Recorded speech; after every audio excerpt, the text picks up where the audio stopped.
Et donc je vais passer la parole à Stéphanie, qui va accueillir donc Jacques Fayolle, qui est donc le président de la CDE-FI, François Boucher, qui est donc le vice-président de la Conférence des grandes écoles, et Guillaume Gelé, donc, qui est vice-président de la Conférence des présidents d'université en charge de la formation et de l'insertion professionnelle.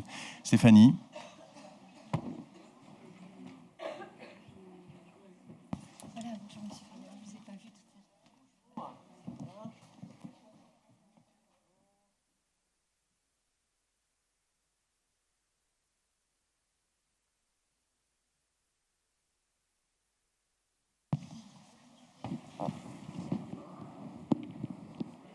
Voilà, vous avez remarqué la parité, hein, c'est impressionnant.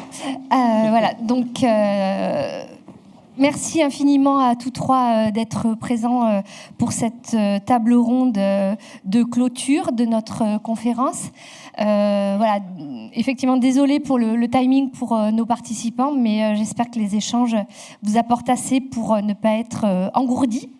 Donc nous avons l'honneur et le plaisir d'accueillir effectivement les représentants des trois conférences qui supervisent le fonctionnement de nos établissements d'enseignement supérieur. Tout d'abord Guillaume Gelé, c'est ça, on dit ça comme ça ? Voilà, président de la commission formation et insertion professionnelle de la CPU, qui est président de l'université de Reims-Champagne-Ardenne et qui est détenteur d'une habilitation à diriger les recherches. Il a fait différents travaux de recherche, notamment dans le traitement du signal et la décision, les communications numériques, la théorie de l'information et de la communication. Il est professeur des universités en section, alors c'est important, j'aime bien dire les sections CNU, c'est important. Génie informatique, automatique et traitement du signal. Je trouve ça, voilà. Moi, si j'étais capable de le faire, j'aimerais beaucoup, mais déjà en droit, c'est beaucoup plus simple, les sections CNU. Ensuite, monsieur Jacques Fayolle, donc merci également d'être là, qui est le président de la CDE-FI, qui est également, bien sûr, enseignant-chercheur, qui est titulaire d'une habilitation à diriger les recherches, également en informatique. Écoutez, voilà, c'est pas fait exprès, mais...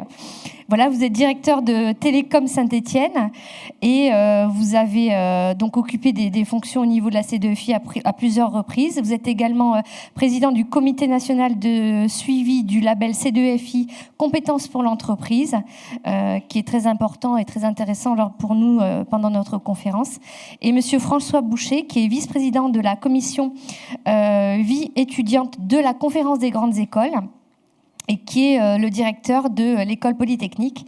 Alors, je ne sais pas comment on dit, excusez-moi, mais promotion 86, X86, je crois, on dit ça, et de Supaéro en 1991. Donc, bon, je peux dire en quelques mots ce que vous avez fait, mais la liste est longue également, comme les deux autres intervenants. Vous avez été responsable d'études de missiles tactiques. Vous êtes ingénieur général de l'armement de première classe et vous avez été nommé directeur général de Polytechnique en 2016. Voilà, donc vous travaillez dans un domaine de pointe, on va dire, et vous dirigez effectivement ce qu'on peut une de retenir, nos c'est que grandes je ne suis écoles. pas enseignant-chercheur, j'ai pas de HDR, mais je suis militaire. C'est vrai, c'est vrai. Vous avez remarqué ? C'est pas grave. Voilà. Donc nous sommes ravis de vous accueillir tous trois. L'idée en fait que les trois conférences interviennent ensemble aujourd'hui, c'est à la fois de vous expliquer un petit peu voilà, la façon dont s'est passée cette journée et puis à travers des questions synthétiques que je vais poser aux présidents et directeurs, c'est avoir le point de vue à la fois des conférences et leur point de vue évidemment en tant que praticiens et enseignants de tous les éléments que nous avons vus du learning by doing. Alors bien évidemment, vous pourrez également leur poser des questions. L'idée est, au niveau timing, de ne pas dépasser les alentours de 17h hein, pour vos organisations personnelles. Voilà, donc je vais vous poser la question donc à tous trois. On a déjà un petit peu regardé ce sur quoi vous seriez d'accord pour intervenir, mais il y aura également peut-être des questions surprises de la part de notre public.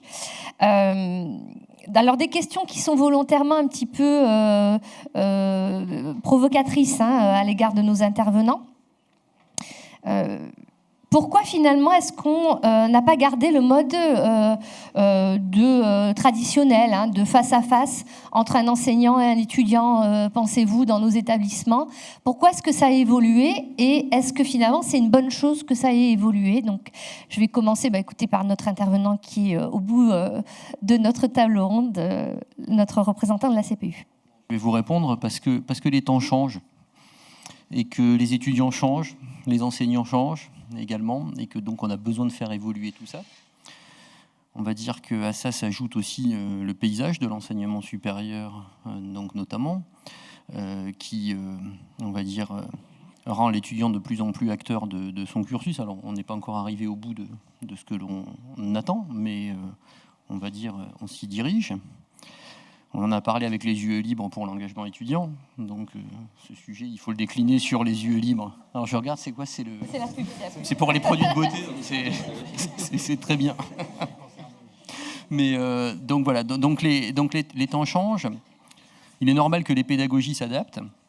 Elles s'adaptent parce que les technologies aussi entrent maintenant dans l'enseignement. Et puis parce que, tout simplement, on va dire les étudiants ne souhaitent plus souhaitent maintenant, on va dire, être acteurs au maximum de leur pédagogie. Et on voit que ça se dessine de plus en plus. Alors, moi, j'ai commencé à enseigner, on va dire, dans les années 95 à peu près. Donc à cette époque, les étudiants étaient assez passifs. Donc, on va dire que c'est quand même assez récent, étaient assez passifs. Mais il y avait déjà une volonté, on va dire, de pouvoir choisir, donc un petit peu de constituer son cursus. Donc c'était déjà une première, on va dire, innovation à l'époque. Au jour d'aujourd'hui, on voit que, notamment dans les enseignements type les PACES par exemple, si je prends la PACES qui est vraiment quelque chose de très standardisé, on voit que les étudiants en fait sont en train de se désengager de la partie cours magistraux parce qu'ils peuvent très bien la récupérer ailleurs. Donc ils ont l'impression de perdre leur temps parce qu'en fait, voilà, ils sont en train d'écouter, ils ont à peine le temps de digérer ce qui se passe. Et ils préfèrent en fait consacrer le temps, donc justement, à clairement travailler eux-mêmes ou accompagner. Alors ça, on peut en discuter, hein, puisqu'il existe maintenant des métiers de coach pour accompagner les étudiants qui préparent l'accès aux études de médecine également. Donc ça, on peut discuter de ça, mais on voit bien qu'en tout cas, il y a une volonté donc d'être acteur de son apprentissage. Et donc, ça impose forcément que nos cursus et que nos méthodes changent. Ça impose de faire aussi comprendre à des enseignants et à des enseignants-chercheurs qui ont aussi d'autres missions, qu'il faut un petit peu consacrer du temps à ce nouveau mode d'enseignement. Et puis, un ensemble de dispositifs dont on va parler sûrement tout à l'heure vont l'impliquer. Donc, c'est tout simplement parce que les temps changent et que le public change. Je veux bien compléter, même si ce qui a été dit est assez exhaustif. Et je partage totalement. On a des étudiants qui veulent être vraiment acteurs de leur formation, qui se préparent à un monde qui est complexe, dans lequel beaucoup de problèmes restent à résoudre. Alors, pour des écoles d'ingénieurs, c'est un peu notre cœur de métier, hein, d'apporter des réponses scientifiques, technologiques et aussi sociétales à des questions qui sont complexes. Et ça ne se fait pas uniquement en lisant des livres. Ça se fait en étant au contact du monde, de l'environnement, des problématiques très changeantes. On a en effet les nouvelles technologies d'enseignement, de pédagogie qui sont à prendre en compte. On a aussi les desiderata de nos étudiants qui nous disent qu'ils veulent avoir un parcours quasiment sur mesure. Ils se cherchent également. Beaucoup se questionnent au cours de leur scolarité sur finalement les choix qu'ils devront faire. Comme je dis, dans un environnement qui est assez incertain, pour pas dire anxiogène. Donc on est là aussi pour les aider. Et puis il y a aussi une idée assez généralisée que d'un lieu d'acquisition de connaissances, on fait maintenant un lieu de développement de compétences. Et c'est vrai que c'est pas une rupture, hein, c'est une transition, c'est une évolution. Ça doit se traduire aussi par des modes d'acquisition différents.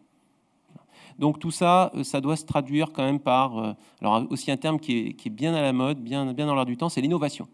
On parle beaucoup d'innovation, innovation technologique, donc on peut aussi parler d'innovation pédagogique. Mais ce qui est sûr, c'est que tout ça, c'est le progrès en fait. Souvent, d'ailleurs, le mot innovation, c'est du progrès. Et il n'y a pas de raison que le monde de l'enseignement supérieur et de la recherche échappe à une réflexion assez profonde sur finalement comment s'adapter à tout ce progrès, toute cette évolution. De toute façon, on est quand même quelque part, que ce soit dans les universités ou dans les grandes écoles, le miroir, la caisse de résonance de notre société. Et tout ce qui se passe dans la société doit faire écho aussi, presque en réaction à notre intervention, notre capacité à apporter, au moins dans le principe, dans le processus, une réponse la plus adaptée à ces problématiques. Alors intervenir en troisième, c'est toujours difficile. Donc pour éviter de paraphraser ce qu'ont dit mes collègues, peut-être trois angles de réflexion de nature un petit peu différente. Le premier, c'est que le corpus qu'on a à transmettre à nos étudiants, il s'accumule. Et on est dans une mondialisation et il faut apprendre plus vite. Et donc, la façon de transmettre doit aussi s'adapter à ça. C'est-à-dire que si on voulait essayer de transmettre aujourd'hui ce qu'on transmet en 3 ans, 2 ans, 1 an, à des étudiants avec les méthodes qu'on utilisait il y a 10-15 ans, on aurait quelques soucis. Et donc, on s'appuie sur un certain nombre d'outils, sur des bases documentaires, sur des choses comme ça. Donc la mondialisation est un vecteur de changement. Le deuxième élément qui n'a peut-être pas été trop pointé non plus, c'est qu'au-delà du fait que les étudiants sont en attente par rapport à ça, il ne faut pas minimiser aussi que les enseignants-chercheurs ou les intervenants extérieurs sont aussi en attente d'enseigner différemment. Et le learning by doing ou le teaching by doing est aussi important comme vecteur de changement. Et les collègues n'ont plus forcément envie d'aller faire, excusez-moi du terme, mais le pingouin devant un amphi. Enfin, ils le font quand c'est nécessaire, mais ce n'est pas forcément ce qui les motive le plus. Et donc, c'est aussi une force d'évolution. Et le troisième point, c'est que nos établissements changent aussi. Et alors, il se trouve que je pilote pour le compte de mon établissement un réseau sur le réseau des Learning Labs. Et les lieux de formation sont des outils qu'on met à disposition des étudiants et des enseignants. Et quand on crée un Learning Lab, quand on crée des salles qui favorisent le learning by doing en proposant des salles modulaires, des salles sur lesquelles on n'est plus la contraposition de ce qu'on a là, un amphi en randonnion et puis des sachants qui poussent de l'information, mais quand on est sur quelque chose où on est au même niveau avec des interactions qui sont favorisées, ça favorise aussi cette évolution. Donc l'évolution même de la forme des établissements et des lieux de formation qui dépassent les salles, qui dépassent le campus parfois, sont aussi des vecteurs d'évolution intéressants. Peut-être rebondir sur, c'est vrai, l'accès à l'information qui a quand même vraiment radicalement changé la donne. Donc il y a quelques décennies, on va dire, l'enseignant, c'était le sachant réellement. C'est lui qui détenait vraiment l'information. À l'heure actuelle, elle est beaucoup plus diffuse, cette information, et on y a accès beaucoup plus facilement. Et donc évident que les étudiants attendent autre chose, on va dire, qu'une information brute qui leur est donnée. Ils en attendent également, voilà, une utilisation, donc savoir réellement à quoi elle va servir, ce qu'ils pourraient en faire, quelles compétences ils vont en tirer, etc. Donc c'est vrai qu'on va dire que l'époque nécessite maintenant d'adapter la pédagogie, c'est une évidence. Justement, donc, est-ce que vous voyez un phénomène de génération dans l'attente des modes d'apprentissage? Alors, je vais utiliser les mots à la mode, là, hein, les générations X, Y, Z. Est-ce que vraiment on voit des phénomènes de différenciation? Alors, je vais vous demander évidemment si vous avez constaté ça dans vos établissements. Je vais juste vous faire un petit background en préparant cette conférence sur ce que moi j'ai pu trouver. C'est, bon, déjà, alors, juste en termes de timing, d'après ce que j'ai vu, je ne suis pas une spécialiste des générations Z, Y et X, pour qu'on soit tous d'accord. Les générations Z, grosso modo, c'est à partir de l'an 2000, on va dire, fin des années 90, en 2000. La génération Y, c'est celle qui serait à partir des années, on va dire, fin des années 70 jusqu'à donc, fin des années 90. Et la génération X, c'est celle juste avant. D'accord ? Donc voilà, ça, on aura tous appris quelque chose aujourd'hui. Voilà. Bien de pas donner un point de départ comme ça de la génération voilà. X, comme ça on est tous dedans. Voilà, et c'est vrai que voilà. Ce qui est très important, c'est vrai, vous devez le voir chacun d'entre vous, soit en tant que parent, soit en tant qu'enseignant, effectivement, on voit vraiment une évolution. Mais je voulais savoir si vous l'avez constaté dans vos établissements et qu'est-ce que vos élèves, vos étudiants vous paraissent attendre maintenant qui est différent d'avant. Je vais me lancer, on va le faire dans l'autre sens. Alors, on va éviter d'enfoncer trop de portes ouvertes sur voilà, les phénomènes de zapping et la capacité d'attention des étudiants, quoique on pourrait en dire quelques mots. Si on essaye de prendre un pas de recul et d'éviter de dire trop de généralités, malgré tout, on voit des étudiants qui, dans leur choix pédagogique et dans leur choix de professionnalisation, pour représenter les écoles d'ingénieurs avec ce souci de la professionnalisation, qui ont une certaine attente par rapport au sens qu'ils mettent de manière sous-jacente au fait de faire des études dans tel ou tel domaine. Et que sans être aujourd'hui l'élément principal du choix, de leur choix de formation ou de leur choix de première carrière professionnelle, est un élément beaucoup plus important qu'il ne l'était avant, où on avait une certaine distanciation entre, on va dire, des questions de positionnement citoyen et sociétal et des questions de formation. Et aujourd'hui, les deux sont beaucoup plus mêlés et entremêlés. Ça se retrouve dans des choix de formation, ça se retrouve aussi beaucoup dans les choix des modes de formation. Je pense par exemple à l'apprentissage, au phénomène d'alternance. Et je pense aussi au fait du choix du stage qui, pour beaucoup d'ingénieurs, est assez conjoint avec le premier emploi derrière, parce qu'il y a un taux de transformation stage-emploi qui est important. Et ce choix de stage est fait... Alors, on a toujours une fraction d'étudiants très importante qui... font des choix de stage sur l'image de l'entreprise, sur sa réputation, sur un certain nombre de choses, sur le salaire, évidemment, ça reste des critères, il ne faut pas faire trop de généralité non plus, mais le choix du sens, de la participation à la transition écologique, de la participation à un certain nombre de valeurs sont des éléments beaucoup plus prégnants dans le positionnement des étudiants et des interactions qu'ils ont avec l'établissement. Sur la table ronde précédente, on parlait de la reconnaissance de l'engagement étudiant. Ça fait partie aussi de ce type de positionnement. Alors, pour ne pas répéter tout ce qui a été cité, parce qu'en effet, c'est bien ce qu'on constate, j'ajouterais juste ce que je peux voir de mes étudiants. C'est en fait un changement sur plusieurs axes. Le premier, je trouve, c'est finalement le rapport au groupe. Moi, je me projette, je me vois à leur âge, c'était il y a plus de 30 ans, finalement, on était assez indépendants, on était assez autonomes. Il n'y avait pas la pression du groupe aussi forte que ce qu'ils peuvent vivre aujourd'hui. Et finalement, quand ils se mobilisent, que ce soit pour le climat, que ce soit pour finalement des belles causes ou pour lancer des startups, ils sont dans une logique où il y a beaucoup plus de collectifs, beaucoup plus de liens. Les réseaux sociaux, regardez les outils qu'ils ont à leur disposition qui font que même s'ils se voient comme étant des individus tous différents, ils participent quand même à des groupes et la pression du groupe est forte. Et ce qui peut d'ailleurs poser pas mal de difficultés, les mettre des fois en souffrance, quand il faut être à tout prix dans le groupe, avoir les mêmes critères, les mêmes obligations que le groupe, c'est compliqué. Le deuxième rapport que je vois qui a changé, c'est le rapport au temps.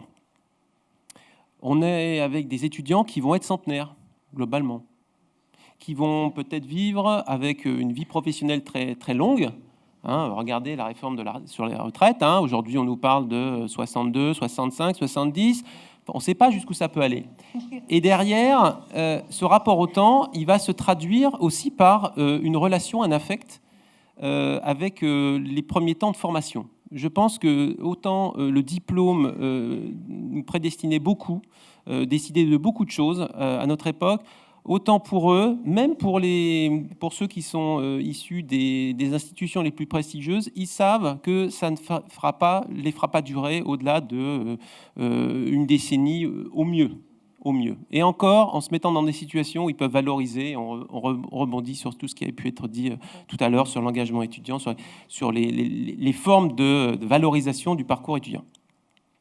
Et donc ça, j'en profite pour dire qu'il faut arrêter dans nos institutions, que ce soit universités et grandes écoles, de se focaliser sur la formation initiale. Parce que souvent, on parle beaucoup de formation des jeunes. Oui, mais il y a aussi la formation tout au long de la vie. Il ne faudra pas oublier qu'il faudra se réorienter, il faudra pivoter, être agile professionnellement, changer. Et ça, je pense que nos institutions ont un rôle clé à jouer. Et peut-être même que ça sera notre futur business, pour prendre un anglicisme, dans les années à venir. Le troisième rapport, c'est un peu lié, c'est le rapport au travail. Nos jeunes, ils ne veulent pas être enchaînés à un travail pendant des heures en continu. Ils ne veulent pas avoir les carrières de leurs parents, évidemment. Ils veulent pouvoir se laisser du temps de choisir, d'où césure, d'où expérience professionnelle. On commence par une start-up où on va faire un engagement associatif, puis on va faire une interruption de carrière. D'ailleurs, le mot carrière ne veut plus dire grand-chose pour beaucoup. Ils se méfient des grands groupes. Ils sont prêts d'ailleurs à faire du bashing, ils sont prêts à les lister, blacklister. Moi, je vois dans le domaine climatique, dans le domaine du réveil écologique. Tout ça, c'est des choses qu'il faut quand même prendre en compte. C'est-à-dire que le rapport, la distanciation, peut-être aussi parce que leurs parents, leurs anciens n'ont pas eu des expériences que sympathiques. J'étais dernièrement là, dans une conférence, on parlait beaucoup de, finalement... du retour des étudiants et la comparaison avec les employeurs. Les employeurs se désespèrent de voir que les étudiants se bousculent pas pour aller dans leurs entreprises. Mais il faut voir aussi d'où on part. Je pense qu'il y a des torts partagés. Donc il faut peut-être aussi tenir compte de tout ça. Voilà, ce que je voulais dire, c'est que moi, ces trois aspects-là, je les sens très forts, finalement. Et en termes d'accompagnement de nos jeunes, ça doit vraiment être pris en compte. Donc peut-être rajouter juste quelque chose, la notion de risque et de stabilité.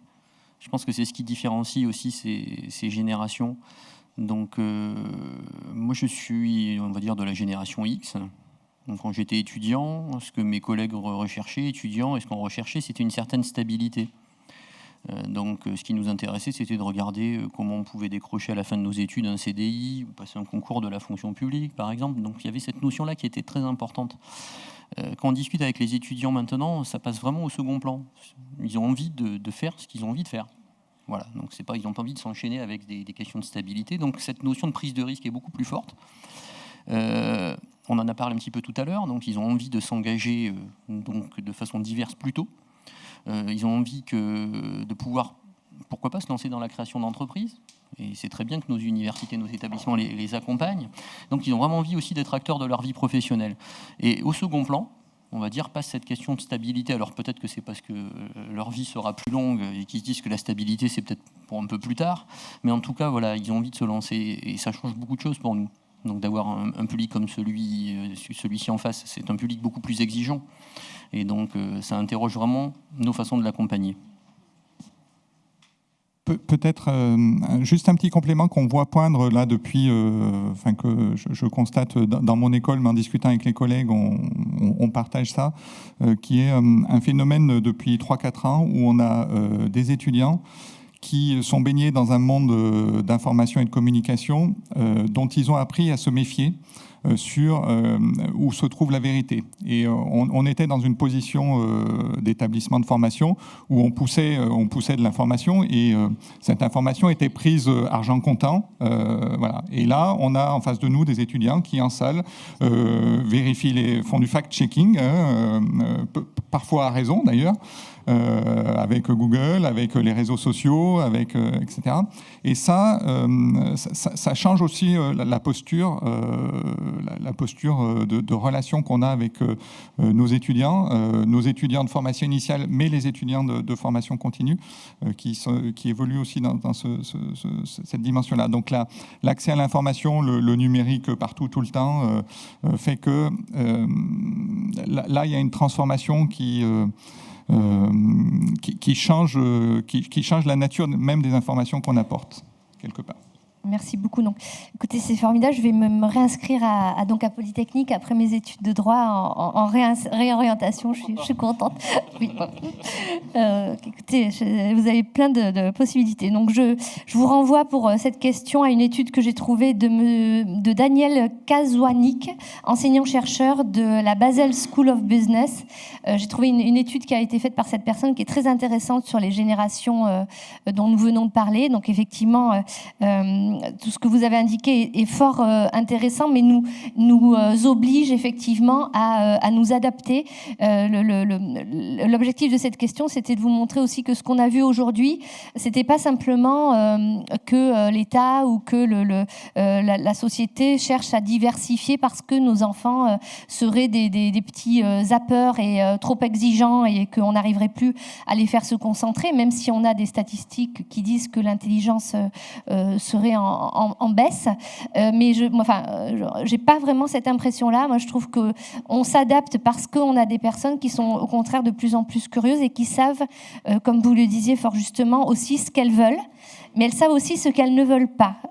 Et je pense que ça rejoint tout à fait, notamment le volontariat territorial en entreprise. Vous avez vu que c'était, je ne sais pas s'il est encore là, mais que l'étudiant sortait des arts et métiers et que lui, il veut bosser bien, il a envie, il est passionné, il est ingénieur, il a envie de faire son boulot, mais il veut être dans une vie belle. Il veut pas être, excusez-moi, étant parisienne depuis 1 an, il veut pas vivre à Paris dans la pollution, le métro et les 68 degrés d'une rame de RER.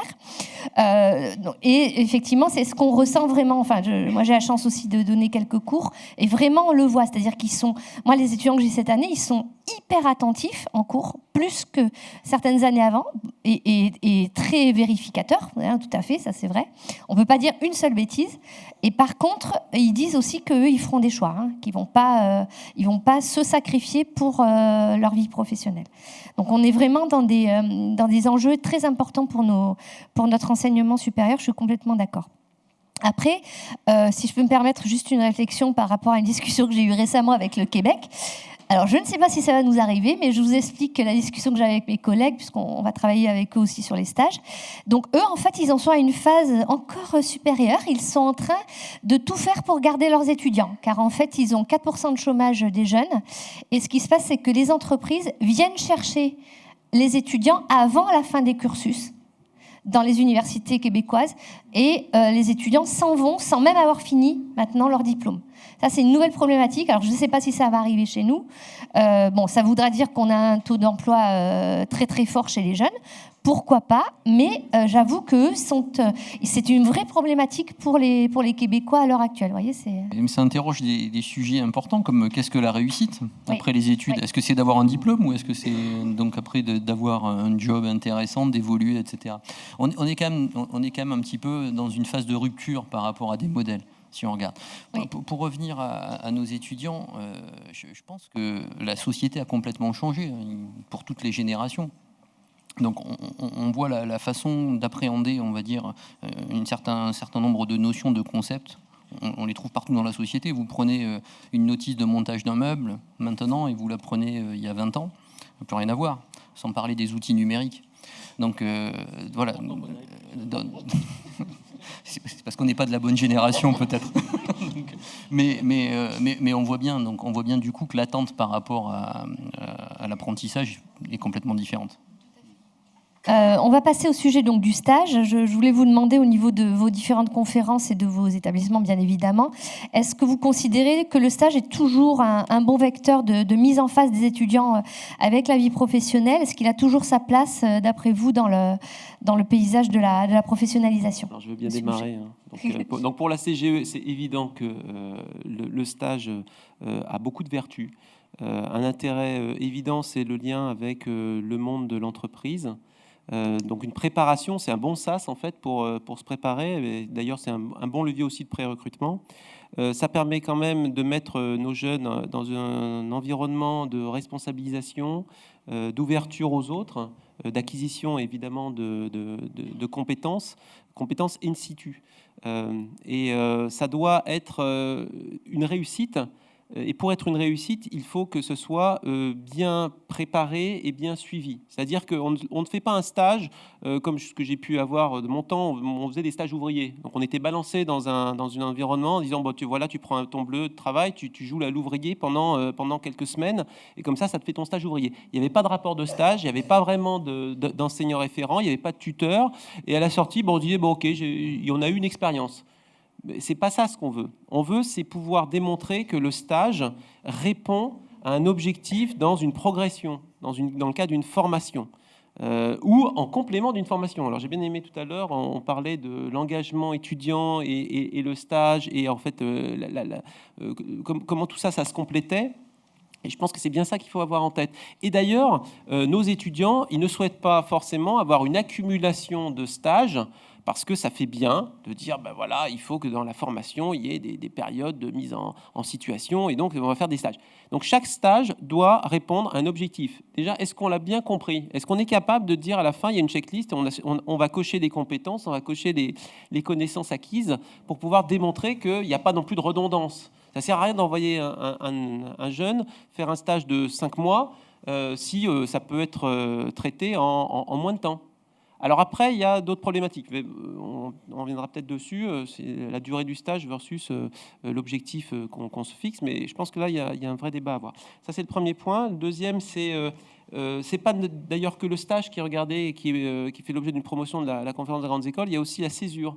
Puisqu'en fait, dans le cadre de la césure, vous pouvez aussi être d'ailleurs en situation de mise en responsabilité, de stage, notamment jusqu'à 6 mois. On peut tout à fait avoir de belles expériences. Après, rappelez aussi que la conférence des grandes écoles a été très active dans le cadre de l'élaboration de la loi sur les stages, qui d'ailleurs n'est pas parfaite de notre point de vue. On a essayé d'ailleurs notamment de revenir sur quelques critères qui nous paraissaient être assez contraignants et pas forcément pertinents. Le volume des 200 heures pour une formation dans laquelle peut s'inscrire un stage, le fait qu'il faut un enseignant référent pour un maximum de 16 stagiaires. On trouve que c'est quand même assez... il faut pas que ça soit des points bloquants, en fait, pour nos jeunes. On avait d'ailleurs mis d'autres propositions qui n'ont pas forcément été retenues, mais que je voudrais quand même rappeler. Le principe de ne pas se limiter, dans le cadre des structures filiales d'établissements d'enseignement supérieur, les mettre hors quota des 15% de stagiaires. Vous savez, il y a des critères pour dire au maximum 15%. Je pense qu'à faire des stages dans ce genre de structure, c'est pertinent. Et donc, ce serait dommage d'être exclu à cause de ça. Et puis, supprimer le quota de stagiaires par entreprise pour les startups à caractère technologique. Parce que là aussi, avoir des stages dans les startups, c'est très profitable. Avoir suffisamment de startups, c'est pas évident. Donc, voilà, une notion de quota, si on peut faire sauter ça, c'est pas plus mal. Donc, voilà, en gros, bien sûr qu'on promeut le stage, mais pas le stage à tout crin non plus. Voilà. Peut-être rajouter que oui, donc le stage a toujours toute sa place, notamment dans des filières professionnalisantes, bien évidemment, mais pas que d'ailleurs. Ce qui est intéressant dans le stage, c'est aussi le changement d'environnement. C'est le changement d'environnement et également du coup l'apprentissage qui est lié à ce nouvel environnement. Donc ça permet quand même cette diversité d'environnement, de confronter l'étudiant à cette diversité d'environnement, et ça modifie beaucoup également son savoir-être du coup dans la société. Donc c'est aussi un élément qui est un élément important. Donc oui, le stage a forcément toujours sa place. Pour ce qui concerne les écoles d'ingénieurs dans la CDFI, j'ai envie de dire que la question du stage ne se pose pas, puisque ça a été dit tout à l'heure, notre organisme accréditateur, la CTI, regarde ça comme étant une des figures imposées. Et donc, je rejoins complètement ce qu'a dit mon collègue de la CGE, c'est-à-dire que le stage, il s'inscrit dans une démarche d'apprentissage de compétences.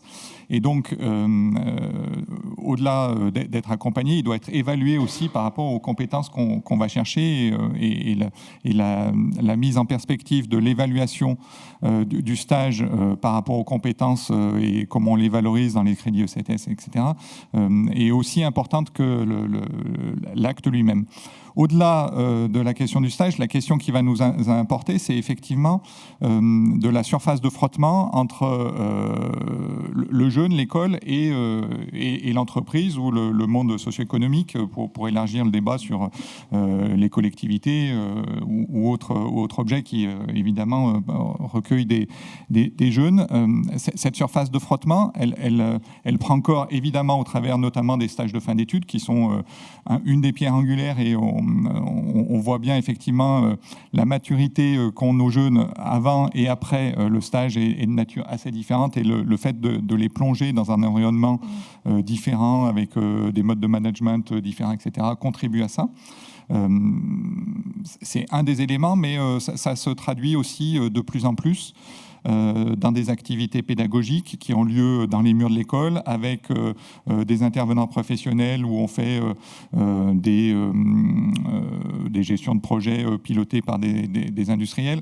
Donc cette question de quelque part, on se retrouve avec du stage dans les murs de l'entreprise, mais des activités de professionnalisation qui prennent la forme de ce qu'on pourrait retrouver dans un stage en entreprise, qui ont lieu de plus en plus au cours du cursus et de manière diffuse pour ce qui nous concerne, sur les 3 années d'études. Et donc, je vais poser une question un petit peu polémique, mais comment, du coup, donc les étudiants, eux, ils vont se frotter à la réalité de la société, on va dire, via leur stage. Et comment font les enseignants pour se frotter à la réalité de la société, d'après vous? Comment font les enseignants? Bon, déjà peut-être rappeler que nos établissements ne sont pas constitués que d'étudiants et que d'enseignants professionnels. Ils sont constitués aussi d'autres enseignants dont ce n'est pas le premier métier, mais qui viennent enrichir nos formations et nos équipes pédagogiques. Donc ça, c'est déjà le premier point. Donc on a quand même des équipes pédagogiques plurielles. Donc dans tous ces diplômes, c'est un élément important. Donc une première confrontation entre le monde de l'enseignement, le monde académique et le monde professionnel. La deuxième, elle est aussi parce que nos enseignants sont aussi des chercheurs, et donc qui travaillent justement sur des sujets parfois de recherche très abond, très académiques, mais parfois de recherche aussi très appliquée, dans le domaine de l'ingénierie, dans l'innovation, et ça se fait en partenariat avec les acteurs du monde économique.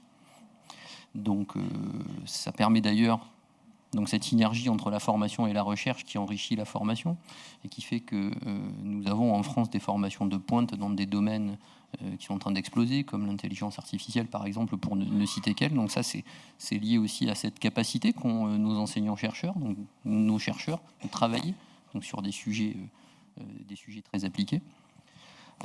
Et puis après parfois nos enseignants professionnels dans leur vie, comme un étudiant pour une césure, ont une césure avec le monde académique, créent une start-up ou ont une expérience dans le monde de l'entreprise et puis reviennent. Donc tout ça n'est pas avec des barrières étanches que l'on ne peut pas franchir. Alors il faut essayer de les favoriser. Mais voilà, donc dans le monde idéal, en tout cas, tout ça communique très très bien. Et il n'y a pas de distance que l'on ne peut surmonter entre ces deux milieux. Sur la question effectivement des parcours mixtes, je crois que c'est quelque chose qu'on partage entre les 3 conférences, de pousser dans la loi qu'on a devant nous, là, qui est la loi de programmation pluriannuelle de la recherche, le fait que les parcours mixtes de collègues qui débutent par une carrière d'enseignant-chercheur, qui font un tour dans l'entreprise et qui reviennent derrière, que ces parcours mixtes, ils ne s'inscrivent pas, non pas dans une juxtaposition temporelle d'éléments avec, on le sait actuellement, des difficultés très importantes au point de césure, là, justement, mais sur une trajectoire avec une prise en compte dans la carrière des collègues de ce type d'action. C'est le premier point. Et le deuxième, vous l'avez pointé rapidement dans ma petite présentation bio. Il se trouve que la CDFI pilote depuis 2011 un dispositif qui s'appelle Parcours compétences pour l'entreprise au niveau du doctorat, puisque avant d'être enseignant-chercheur, les collègues qui interviennent ont passé un doctorat, et que cette activité doctorale, évidemment, il y a l'importance du travail académique et d'approfondissement scientifique qui est consubstantiel du doctorat, mais où de plus en plus, au travers de la formation doctorale, on va aller chercher d'autres éléments qui sont de savoir gérer un projet, de savoir travailler dans un monde pluriel avec des contraintes économiques, des contraintes de partenaires qui ont des positionnements juridiques différents parce qu'ils sont dans des pays différents. Et ces compétences-là, qui sont les compétences que va aller chercher une entreprise quand il va recruter un jeune docteur, au-delà de ses compétences scientifiques, il faut arriver à les valoriser. Et donc, faire prendre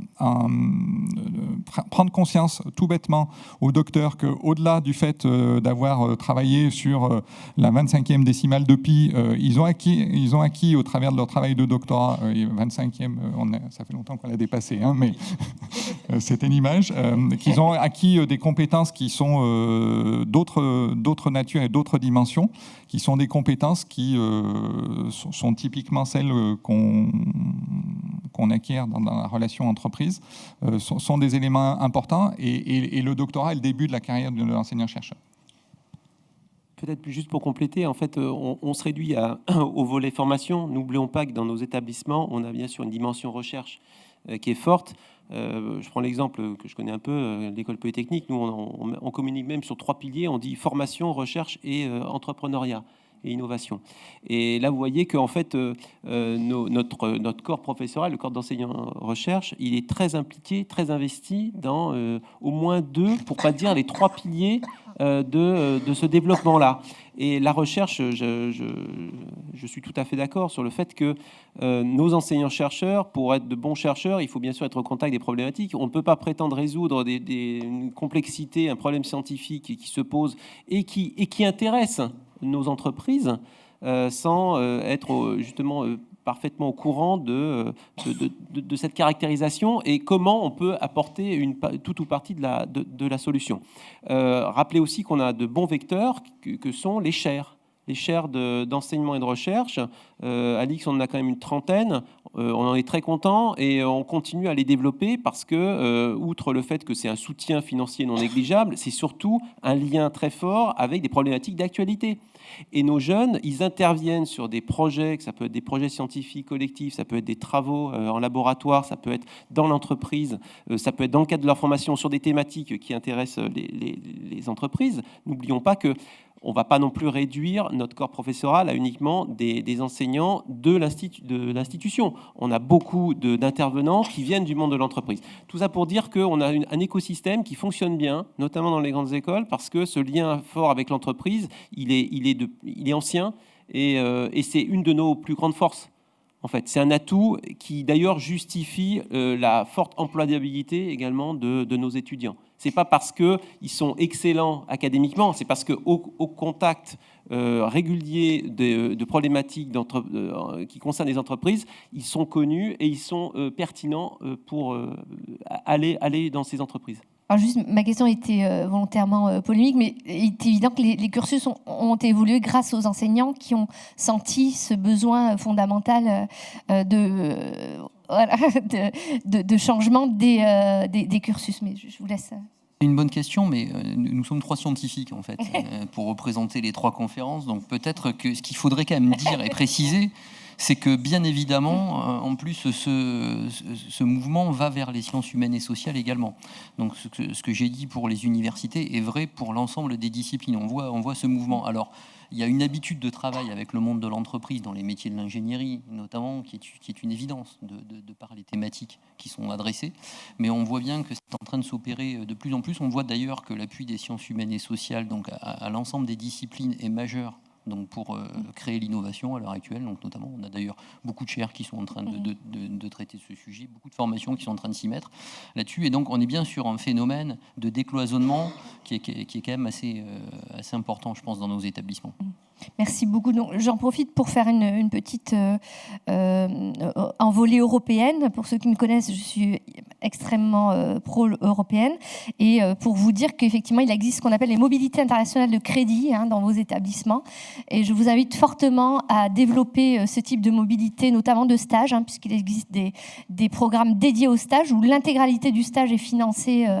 L'intégralité. Il y a des bourses de stage financées via ces crédits qui sont sous-utilisées en France, malheureusement. Alors, c'est pas que l'opportunité du Brexit qu'il faut saisir là, mais également notre propre énergie. Et voilà, pour ceux qui ne connaîtraient pas, je vous invite à aller voir vos directions des relations internationales. Les mobilités internationales de crédit servent aussi à partir à l'international, pas qu'en France. Bon, je ne vais pas avoir le temps de vous poser toutes mes questions. Je vous pose quand même une question sur les campus connectés. Est-ce que vous pensez que cet outil va renforcer la professionnalisation des étudiants ? Est-ce que vous le voyez en lien, effectivement, avec les évolutions que nous venons de citer et l'apport des nouvelles générations et des nouveaux outils également comme l'engagement ? Je veux bien me lancer. Ah non, tu veux y aller ? Non, je veux bien me lancer. Non, sur les campus connectés, déjà, on va dire que le lancement a été fait l'année dernière, donc on est plutôt en phase d'observation. Il y en a peu, une dizaine en France à l'heure actuelle. 13, voilà. Donc j'en ai un chez moi, donc en Champagne-Ardenne.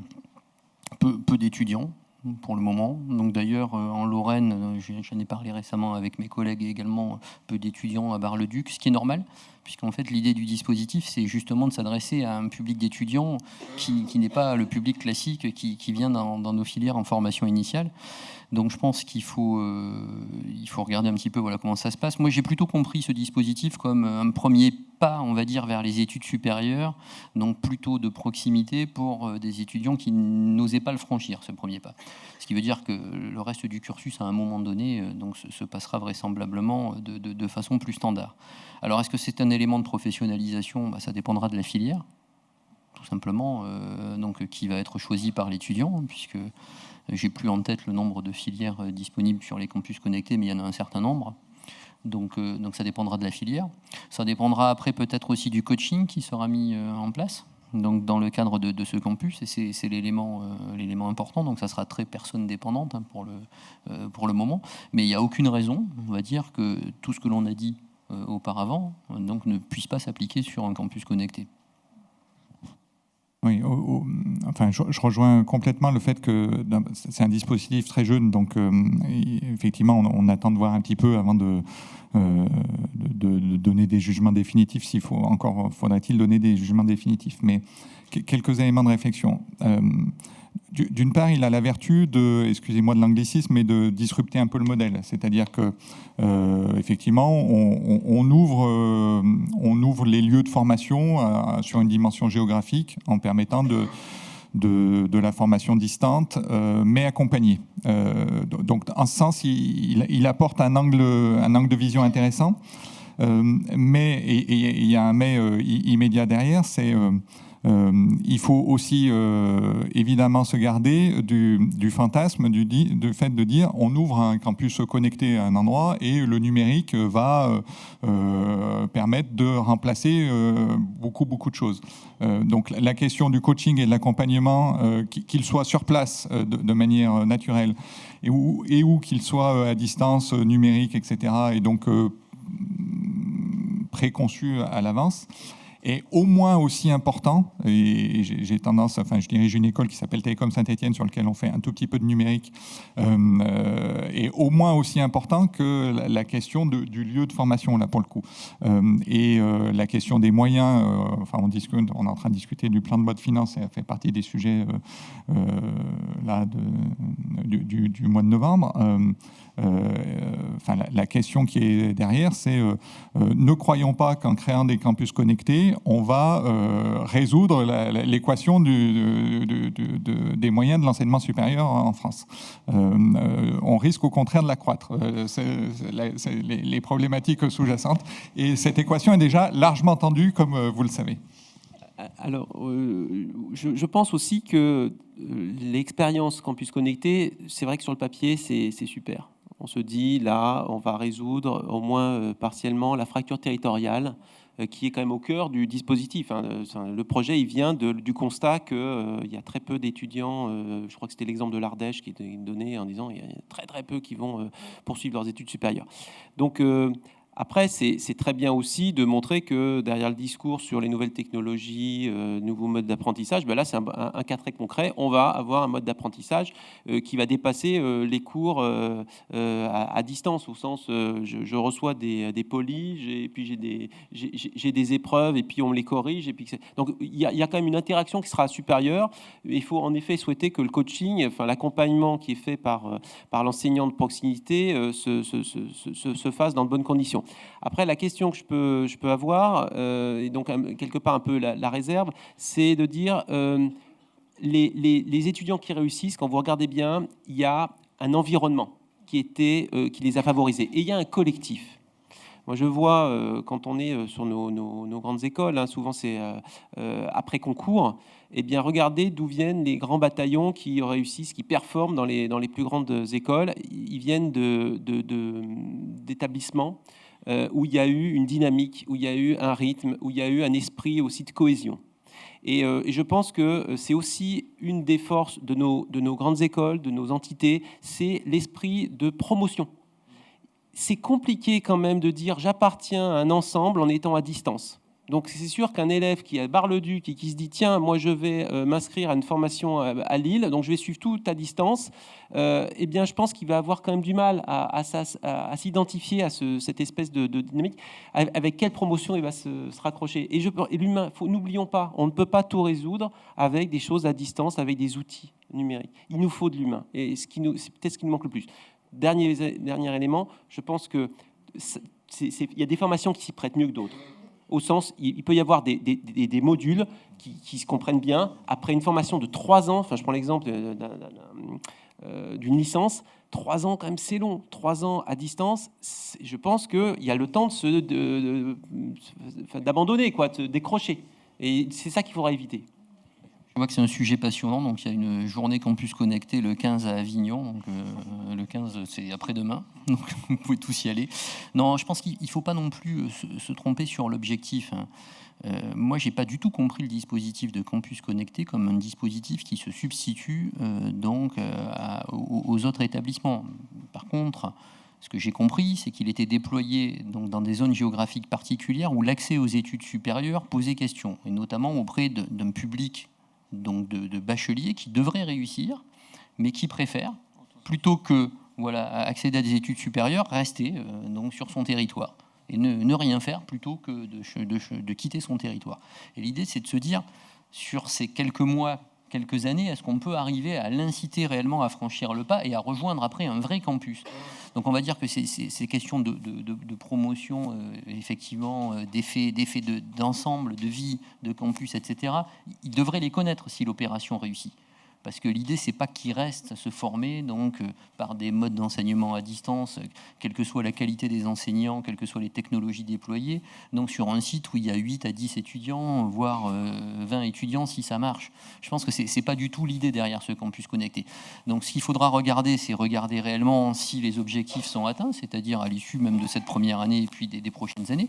Est-ce que réellement, il y a un pas vers donc on va dire l'accès aux études supérieures donc de ces étudiants qui enclenchent une mobilité, par exemple, qu'ils n'auraient pas faite, donc s'ils n'avaient pas eu cette offre. Donc à ce titre-là, c'est une offre innovante, elle enrichit le paysage, et il faut qu'on l'observe dans un premier temps, je pense, positivement, et puis après, regarder comment on peut contribuer à l'adapter. Merci. Alors, je ne sais pas si vous avez des questions à poser à nos intervenants. Je sais que c'est compliqué, là, c'est la fin de la journée. mais vous voyez, on vous laisse quand même la parole, même en fin de journée. Voilà. Moi, ce que je voudrais dire, c'est... moi, j'aime bien les citations lorsque nous sommes en conférence, mais je trouve que de ce qu'on peut voir aujourd'hui, c'est méditer un petit peu cette phrase, c'est apprendre beaucoup de voir que l'on ne sait rien. Voilà, je pense que c'est ce qu'il faut que l'on garde toujours en mémoire. Comme ça, on sait que dans nos vies, nous aurons toujours à apprendre énormément. Je vous remercie infiniment tous trois de vous être joints à nous pour cette conférence. Donc, nous avons été ravis car nous avons eu beaucoup d'interactions avec le public tout au long de la journée, des représentants issus de tout domaine, des universités, des grandes écoles, des collectivités territoriales. Vous verrez sur la liste des participants. Donc, merci en tout cas à tous d'être venus. Merci à nos 3 conférences d'avoir été présentes et merci à tous les partenaires également de l'organisation de la conférence, à la BPCE en premier lieu, à la VUF et à GESUP aussi, bien sûr.